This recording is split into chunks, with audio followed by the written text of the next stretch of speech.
امیر المومنین حضرت علی کرم اللہ وجہہ نہج البلاغہ کے خطبہ نمبر 174 میں ارشاد فرماتے ہیں، بسم اللہ الرحمن الرحیم، خداوند عالم کے ارشادات سے فائدہ اٹھاؤ اور اس کے موعظوں سے نصیحت حاصل کرو اور اس کی نصیحتوں کو مانو، کیونکہ اس نے واضح دلیلوں سے تمہارے لیے کسی عذر کی گنجائش نہیں رکھی اور تم پر پوری طرح حجت کو تمام کر دیا ہے اور اپنے پسندیدہ و ناپسندیدہ اعمال تم سے بیان کر دیے ہیں تاکہ اچھے اعمال بجا لاؤ اور برے کاموں سے بچو۔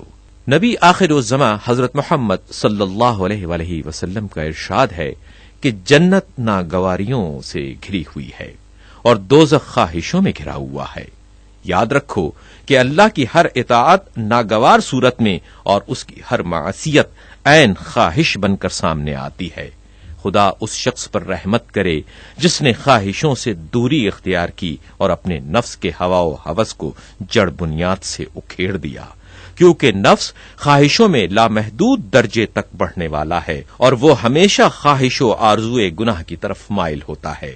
اللہ کے بندو، تمہیں معلوم ہونا چاہیے کہ مومن زندگی کے صبح و شام میں اپنے نفس سے بدگمان رہتا ہے اور اس پر کوتاہیوں کا الزام لگاتا ہے اور اس سے عبادتوں میں اضافے کا خواہش مند رہتا ہے۔ تم ان لوگوں کی طرح بنو کہ جو تم سے پہلے آگے بڑھ چکے ہیں اور تمہارے قبل اس راہ سے گزر چکے ہیں۔ انہوں نے دنیا سے یوں اپنا رخت سفر باندھا جس طرح مسافر اپنا ڈیرا اٹھا لیتا ہے، اور دنیا کو اس طرح طے کیا جس طرح سفر کی منزلوں کو۔ یاد رکھو، یہ قرآن ایسا نصیحت کرنے والا ہے جو فریب نہیں دیتا، اور ایسا ہدایت کرنے والا ہے جو گمراہ نہیں کرتا، اور ایسا بیان کرنے والا ہے جو جھوٹ نہیں بولتا۔ جو بھی اس قرآن کا ہم نشیں ہوا وہ ہدایت کو بڑھا کر اور گمراہی اور ضلالت کو گھٹا کر اس سے الگ ہوا۔ جان لو، کسی کو قرآن کی تعلیمات کے بعد کسی اور لاہے عمل کی احتیاج نہیں رہتی، اور نہ کوئی قرآن سے کچھ سیکھنے سے پہلے اس سے بے نیاز ہو سکتا ہے۔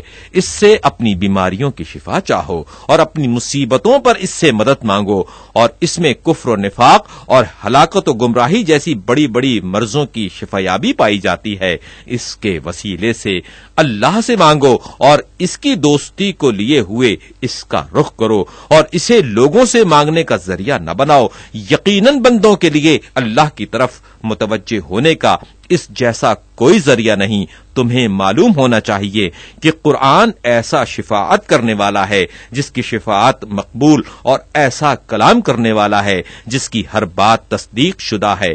قیامت کے دن جس کی یہ شفاعت کرے گا وہ اس کے حق میں مانی جائیں گی، اور اس روز جس کے عیوب بتائے گا تو اس کے بارے میں بھی اس کے قول کی تصدیق کی جائے گی۔ قیامت کے دن ایک ندا دینے والا پکار کر کہے گا کہ دیکھو، قرآن کی کھیتی بونے والوں کے علاوہ ہر بونے والا اپنی کھیتی اور اپنے اعمال کے نتیجے میں مبتلا ہے، لہذا تم قرآن کی کھیتی بونے والے اور اس کے پیروکار بنو، اور اپنے پروردگار تک پہنچنے کے لیے اسے دلیل راہ بناؤ، اور اپنے نفسوں کے لیے اس سے پند و نصیحت حاصل کرو، اور اس کے مقابلے میں اپنی خواہشوں کو غلط و فریب خوردہ سمجھو۔